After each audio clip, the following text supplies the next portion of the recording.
You know, people give for all kinds of reasons, and if you're not thinking about what those reasons are, you may be missing some opportunities. I'm Sandy Reese, Chief Encouragement Officer here at Get Fully Funded, where we help small nonprofits learn to raise the money they need to fund their operations. I want to talk a little bit today about why people give and why you need to know this.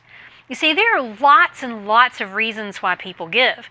For some people, it just makes them feel good to give back. For some people, they want to support their community. For other people, it's a family tradition, or maybe it's a religious tradition. Some people may have been in a situation where they were homeless, and so they want to help make sure that other homeless people are taken care of. They maybe have been in a situation where their parents grew up in a terrible situation. They were hungry all the time, and so now they support their local food bank. One of the most important things you want to get here is that there are a wide variety of reasons why people give, and the reason why you give may not be the same reason why everybody else gives. So if you're trying to write an appeal, if you're trying to plan a campaign and you think, oh, people are going to give because of the tax benefit. Listen, I hear this all the time at the end of the year, especially from board members, well-meaning people who say, well, it's the end of the year, people are going to give for the tax benefit. Not really. That's actually pretty far down. If we were to make a list of all the reasons why people give and we would prioritize those, the tax benefit is pretty far down the list if we're looking at all the reasons and all the people who are giving.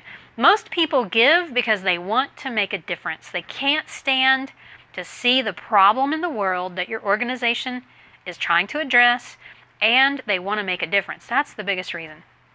There's actually one that's a little bit bigger than that, and I want to make sure you get this one today too. The biggest reason why people give donations to nonprofits, it's kind of simple and it's going to surprise you. It's because they were asked. Isn't that crazy? Because they were asked, because a friend of theirs asked, or somebody they know asked, or they happened to run across an organization, the organization asked them for money because something was shared on social media, or if an email was forwarded, or they received something in the mail. Yes, that does still work. The number one reason why people give is because they were asked. So, if you're not asking people to give throughout the year, you've got a problem. And I see nonprofits like that all the time, where they think that folks are going to just wake up in the morning and say, I think I'll give some money away today. Let me go find a GoFundMe campaign. And listen, it doesn't work that way. People don't wake up in the morning thinking about your nonprofit. You wake up in the morning thinking about your nonprofit, but your donors do not. So you have to build the relationship with them and remind them that you're there doing good work so that they can support you. Now, do you want to just show up and ask all the time? No. You've got to balance the asks with the non-asks. You've got to have those warm touches and the stewardship pieces and the cultivation so that people feel really good and they want to support you.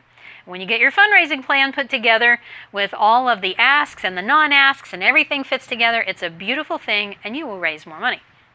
So hey, if you need help with that, with either the non-asks or the fundraising plan, you can get a lot of tips over on our blog at getfullyfunded.com/blog and on our YouTube channel at getfullyfundedtv.com. If you're there on YouTube, be sure and hit the subscribe button and the notification bell so that you find out every time we release another video with tips just like this. All right, I'll see you next time. Bye, everybody.